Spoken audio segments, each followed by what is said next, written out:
Hi, I'm Nyesha McCauley, and you're watching AccessTV.org.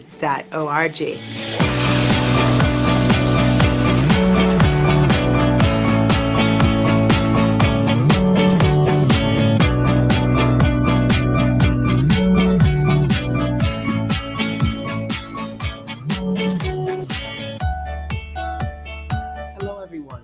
Welcome for another segment of For the Greater Good with your host, Evelyn Richardson. Today, my guest is Leah Burgess. She is from Outtadabox Ministries, and she's going to be sharing with us some information about her newly published book and also about a lot of advocacy work that she does in the community and for her workplace. So I'm excited to welcome you here, Leah. Thank you for being on the show again with me. I appreciate it. Thank you. You're welcome.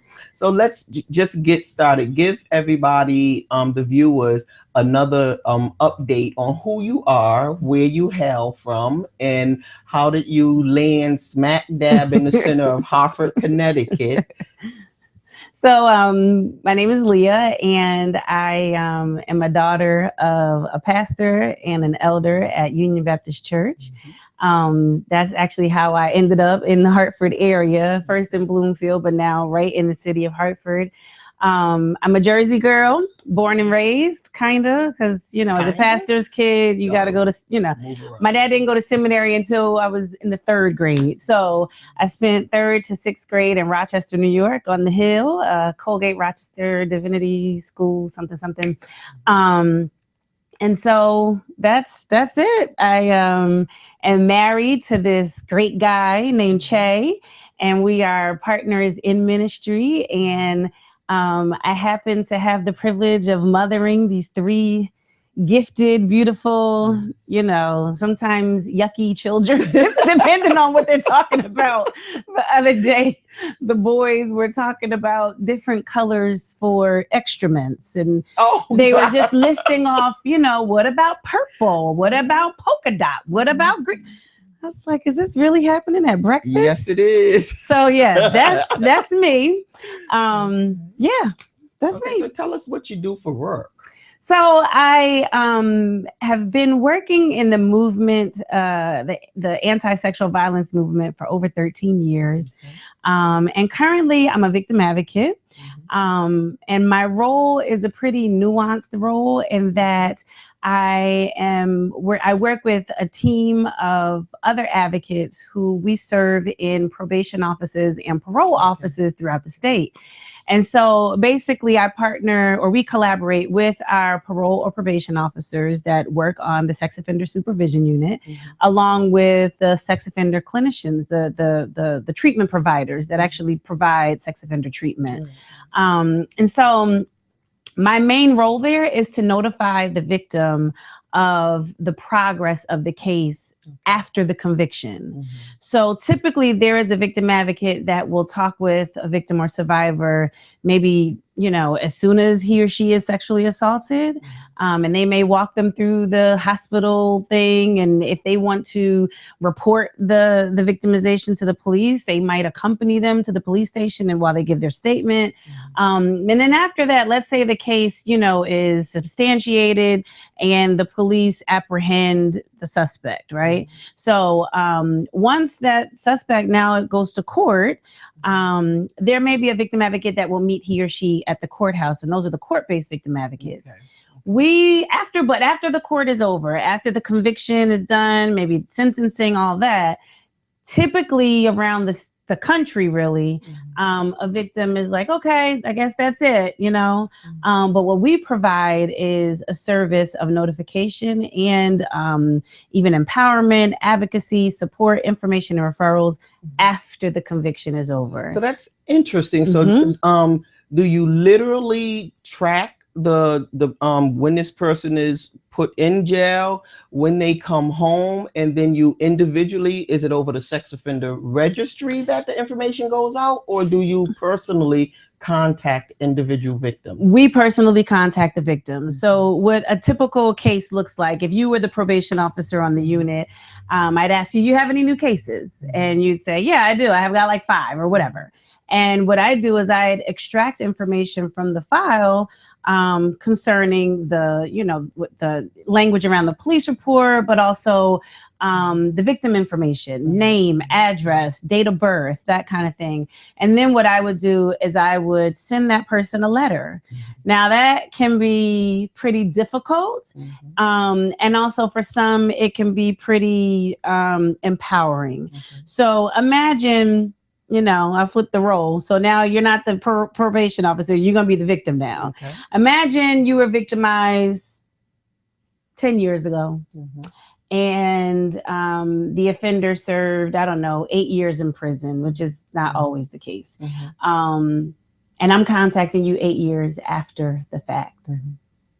You may or may not want to speak to anybody about that. You've moved on, you've had children, you've gotten married, or you've moved to Hawaii, So some people, when we contact, I may not ever hear from. And then there are some that call and email and even text, hey, I want to talk about this. Hey, what's going on with that? And so what my job is to represent the voice of the victims. So the collaboration that exists is wonderful because I can talk with the treatment providers and the probation officer, give input when necessary and appropriate regarding what I think, might be helpful in terms of the offender taking accountability and responsibility for the crime that was committed. So yeah, it's different. It is the most unique position that I have had working in this movement. Typically, the work that I've done has been completely like one-on-one direct contact with survivors and victims, hotline calls, things like that, but it's different.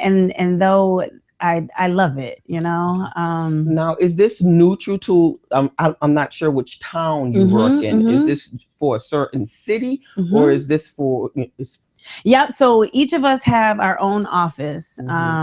So I serve in the Manchester Probation Office. Okay. And so all of the towns that Manchester Probation provides supervision for probationers, any number of those towns, I think there might be 10 or 12 towns that is in their catchment area. So would Hartford and East Hartford, would all of them have East Hartford is part of Manchester Probation. Right. Hartford has its own probation down on Wawarmi Street. Does it provide your service? Yes, yes. One of my good friends is actually the advocate in Hartford office.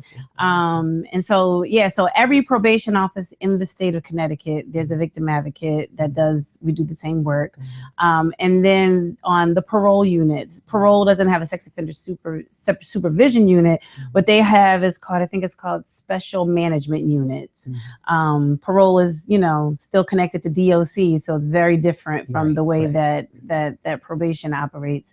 But there's still a victim advocate that serves there. I'm thinking as you're, talking, and I'm saying, wow, that, because I'm guessing that sexual assault crimes are actually very high. So that means there's hundreds of thousands of people that will be going through that system and process. And then I think of the state of Connecticut, how so much is behind. Are agencies like yours really able to capture the majority of the people and provide that type of individualized service? So I'll say yes, and I'll say definitely not. When we think about the disparities, racial disparities and cultural disparities and language barriers, and even class disparities, and the stigmas and sometimes the myths and sometimes the fear, the real fear that comes with being part of a marginalized or oppressed community. If something happens to me, am I really gonna seek out the police department to help me fix or sort through what's really happening to me? If I'm a Black woman who knows of other Black women who have gone to the police and questions have been asked, like, well, did it hurt? Or, oh girl, or are you sure it was rape? Or, well, you were in a relationship. You sure you just,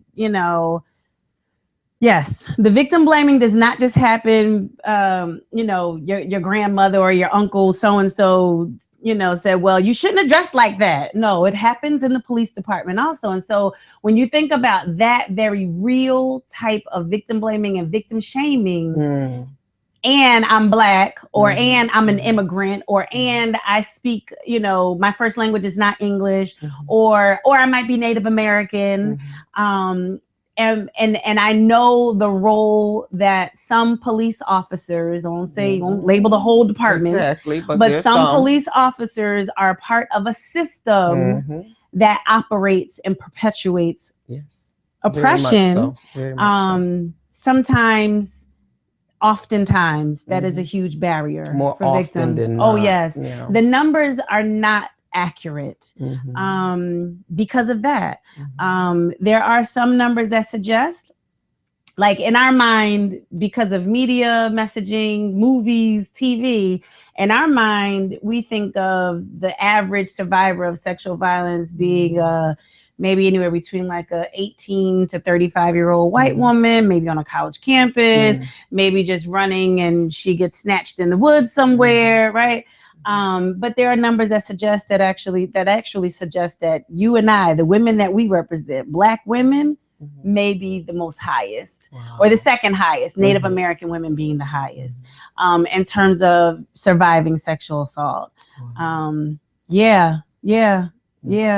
And I think it's definitely time. And there's a lot of people that are doing this work, who speak to this, that it's time to encourage a different level of justice.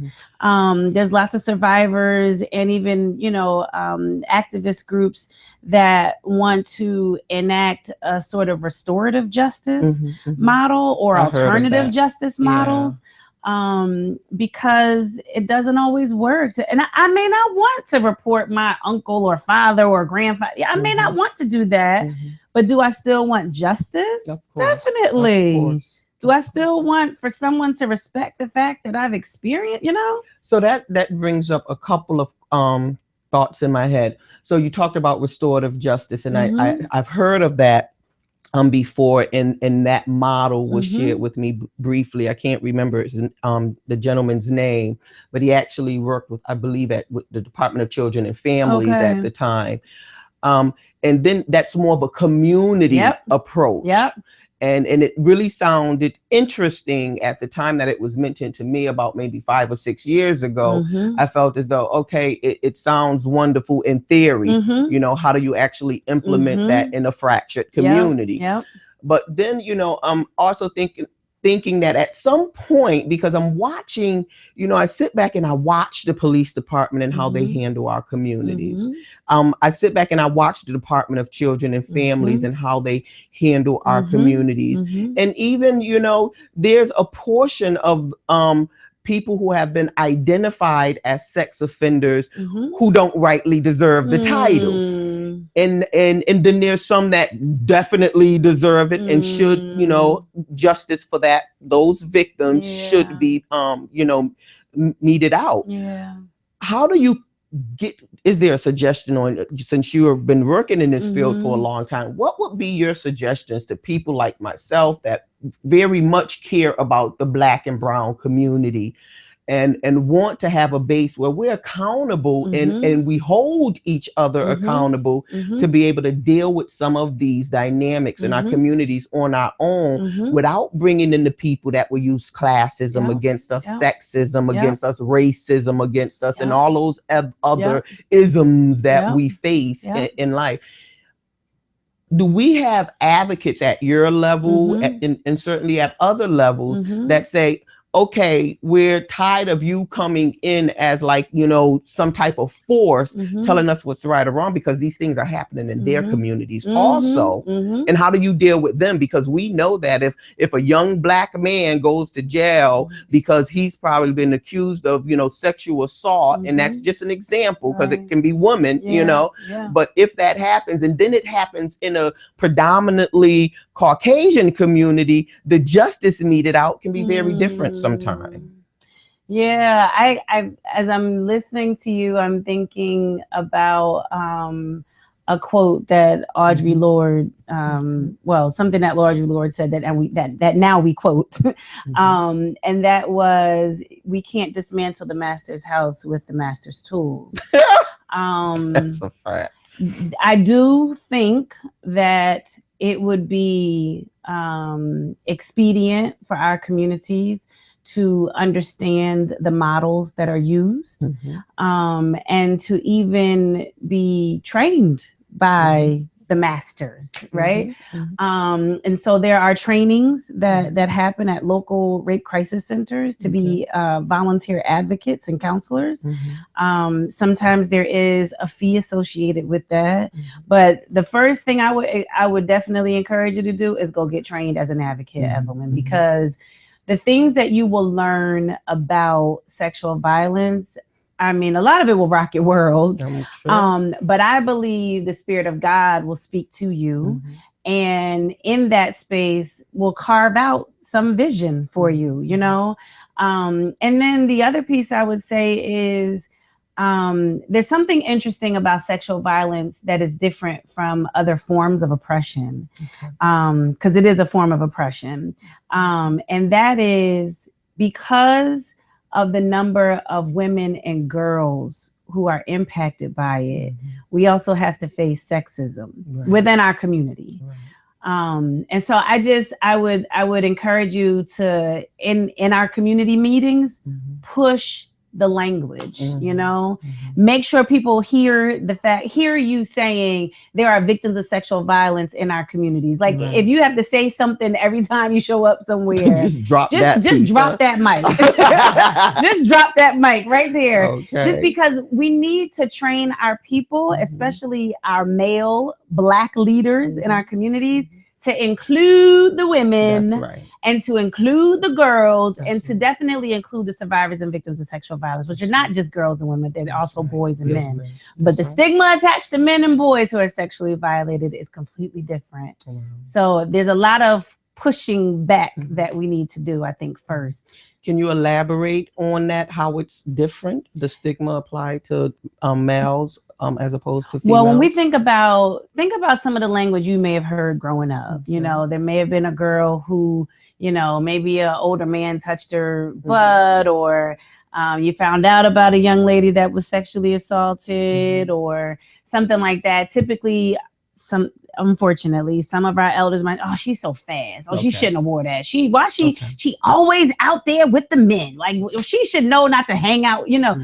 So, but when we think about boys and men who've been sexually violated, if they disclose, right? Some of the language we hear is, oh, wow, I can't believe he must be, if he is sexually assaulted, oh, he must be a little punk, little sissy punk, you know what I mean? Or it might even call him gay, or like as if that has anything to do with it, you know?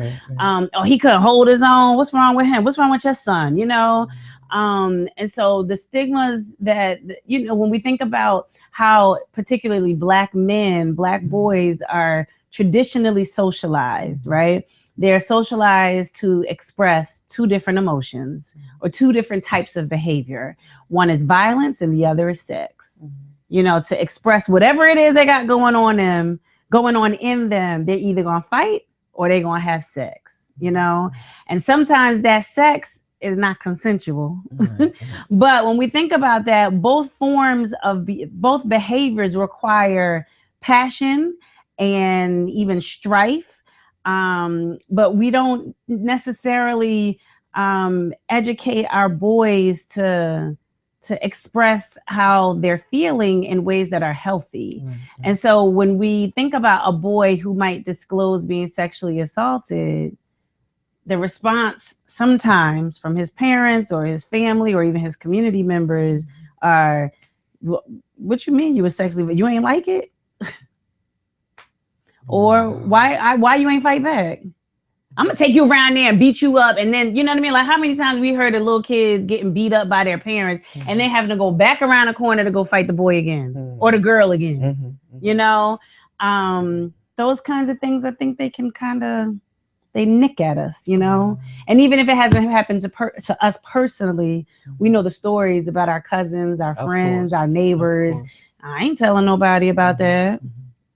And then the real deal is, you know, sexual violence for a lot of victims and survivors has been this kind of tricky thing where you might be, you know, most victims and survivors know the person that attacked them. Right. So if it's my husband or my, you know, even my son, I've heard of, you know, women being sexually assaulted by their own sons,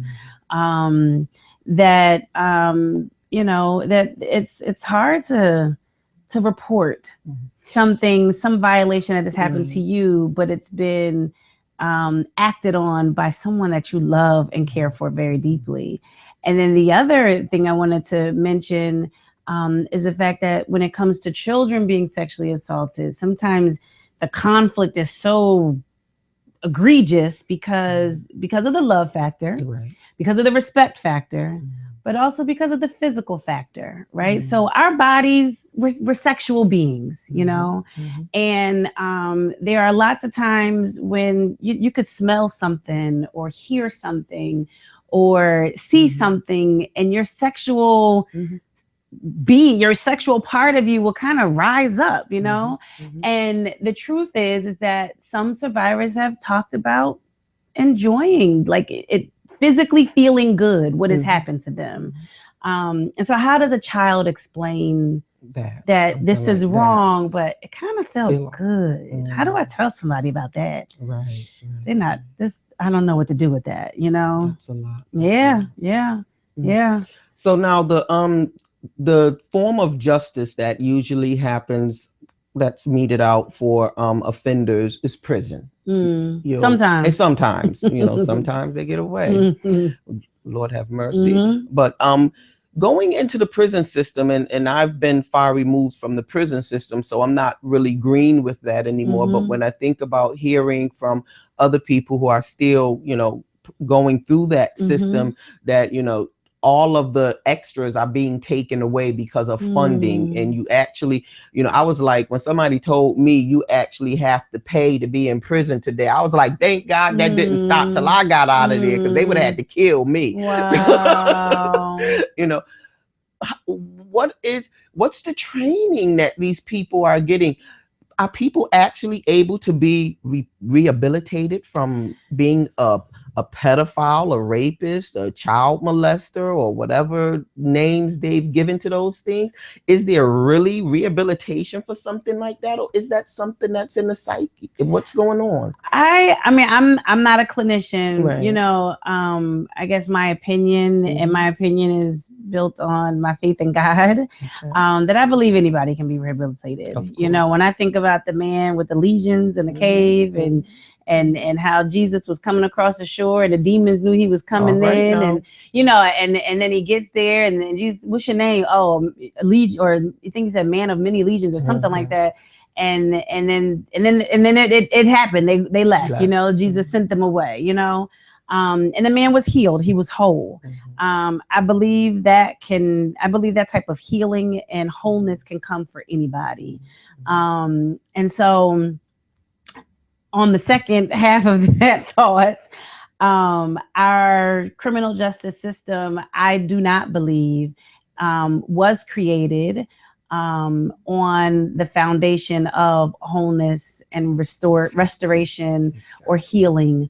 I think it was built on punishment. You know, I just learned that one of the first institutions to be built in the colonization of the United States were penitentiaries, prisons. So who inhabited those penitentiaries? Well, I'm sure Black folks initially, you know, but from what I gather from the information, but there was always a space housed for people that did wrong, and I just don't believe that they were created for the purpose of restoration or healing or wholeness. Now that can happen inside, you know, that does happen inside. There are men for the individual and women and children who are incarcerated and find a space and confront whatever it is that they need to confront.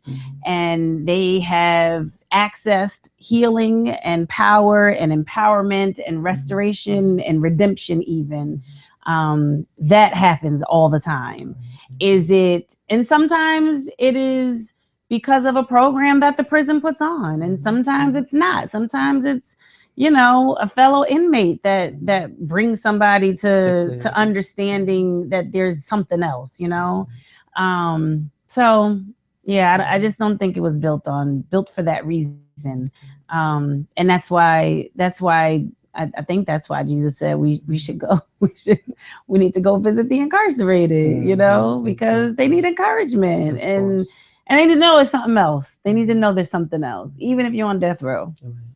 So you're passionate about this topic, and Lord knows we could stay here for the whole show if we wanted to, because it is a lengthy topic that needs a lot of awareness. We need a lot of awareness about it, and to be able to find ways to be able to help people in our communities, whether they're the victims, the perpetrators, or what, and the families around that, because everybody gets impacted when people that we love are violated in such a terrible way. So, but now we're going to move on to your community face, because we know that that also comes into your community face also, because we've been on Facebook and have had many dialogues and brought, tried to bring some awareness on the topic in the community forum. But what's your passion in the community after this area of, your professional life coming over? It's funny because I'm not, I'm not, I don't know. I think people that in some way do vocationally what they're passionate about, I don't think they ever turn it off. So I'm thinking of an accountant or a Wall Street broker. Do they ever turn that off? Probably not. Making that money. Counting napkins at home. A drug dealer. Does he ever turn that off? Does she ever turn that off? So I kind of, liken myself to a person that slings hope, I'm trying to push hope. Others push dope, I'm pushing hope, There you go. And so I think my passion is to speak life and to introduce hope or reintroduce hope and speak in truth to power. Okay. Yeah. We're going to take a break right here. We'll be right back in 1 minute with our wonderful, beautiful, lovely guest, Leah Burgess. Thank you.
These are the monsters of the road. Ever drive alongside a tractor trailer in the rain? Scary. You're hoping they don't change lanes. Now they see you, now they don't. This monster can crush you in an instant.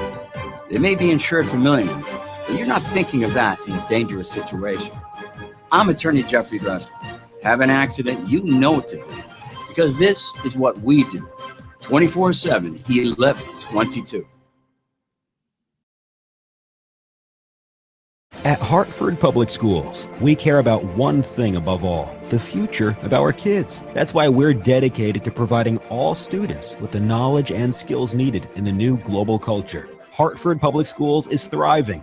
More student success stories, more world-class facilities, more university and corporate partnerships, more amazing talent coming and staying in Hartford. This is how education is supposed to work. Welcome to Hartford Public Schools, where the future is present. Welcome back. We're going to jump right back in here with Leah Burgess. She's going to share with us a book that she wrote. She is an author. So tell us, Leah, tell us about the book that you wrote. The book is called Takes Courage, and it's based off of a scripture, Psalms 31:24, when David is saying, don't be afraid, basically take courage, And so the book will be released on Juneteenth, June 19th, which is also my grandmom's birthday. She'll be 96. Ooh, praise God. And so I'm really excited, really, really, really excited. It's been 15 years since I've been doing poetry, and this would be my first published book. Wonderful. So Takes Courage. You can find me on Facebook, Be Leah or Leah Burgess. Like it and, follow the journey. Okay. All right. So I'm going to read this poem. Please do. It's called Hunting Season, and it kind of encapsulates the stuff that we've been talking about today. I just want our sons to get old, wrinkly, eyes gone blue, and hands popping with veins from hard work. I want them to bury their parents, shop for maxi pads once a month for their wives, shovel their walks, take the garbage out, and get their mouths fitted for dentures. I want our daughters to live without being raped, sodomized, abused in lit rooms, unknowingly videotaped having sex, deciding between stripping and porn, learning how to perform fellatio, pole dancing, and the art of seduction from a Sprite commercial or physical education. I just want our daughters to be great grandmothers in her 90s, waking up before sunrise, making her grand's oatmeal, reading the paper, cut fresh dahlias from her garden, harvesting the tomatoes. I need to calculate life, draw the value on billboards, in textbooks, on TV screens, and we all believe it. Hunting. Wonderful. I felt that. Yeah. Hunting. What inspired that poem? Oh my God. I think we've always been hunted in this country. Oppression is like a hunting game. But in the wake of social media being like everybody's everything, we are witnessing violence and death and murder at a ridiculous rate. And it feels like we're being hunted. And I wanted to talk about the hunting aspect while still speaking life. For my sons, for my daughter, for your children. I want to see our sons bury us, I want our daughters to live until everything, without being violated. Right. I want to see that. I want to hear about that on that great day, because I may not see it. But we're being taken away too easily, It's too easy to just pull a trigger when we could just do something else, whether it's against each other or at the hands of folks that hate us because oppression exists. So read us another one. Okay. This one is called She's Black. I am. Yes. Do they know she's black? Like tar and feather, like Kush, like Nubia, like Togo, like Alabama, like North Philly and Solomon's wife, like black, like struggles and sit-ins and conquering and not letting go and dreams. Do they know she's black like us? Like Jesus and Renaissance and Hartford, like Ferguson and Fists and Panthers, like breakfast programs and standing in lines to greet kings like Garden and Mather, like Vine and Albany, like us, like waiting and Wall deep, like reaching the shore in shackles, like being thrown overboard, like throwing themselves overboard, like Mayafa and big old bright teeth smiles. Do they know her thighs are black, like shaking hands every time they meet on treadmills and runways, like Miss Sealy black? Do they know she got nappy hair? Do they know she's black and beautiful, like the two is synonymous, like fish and grits, like Sabbath and rest, like fat and stretch marks, like man and wife, like old and wrinkly, and today and tomorrow, do you know she is Black Ooh. and beautiful? Yes, yes, yes. Okay, you have 1 minute left to talk to our viewers. Please, please. I don't want to show you the book because this is a different cover, but the book is called Takes Courage. It'll be available on Amazon.com. It'll be available on your Kindle come June 19th. Having a release party on the 27th of June. Like the page. Maybe I can invite you to the release party. My husband and I are going back to school, and we need your investments. And this is going to help us go back to school and pay for school and childcare and what have you. And so if you can help us in that way, it would be really appreciative and really a blessing to us. We would count it as all joy if you all can help support us on our journey. Wonderful. I love y'all. Thank you for joining us. You just heard it. Leah, Outtadabox Ministries, in a wonderful book called Take Courage. I'll certainly be supporting her in her ministry. I hope that you will join me too and support her. Thank you for joining us on For the Greater Good with Evelyn Richardson on accesstv.org. Have a blessed day.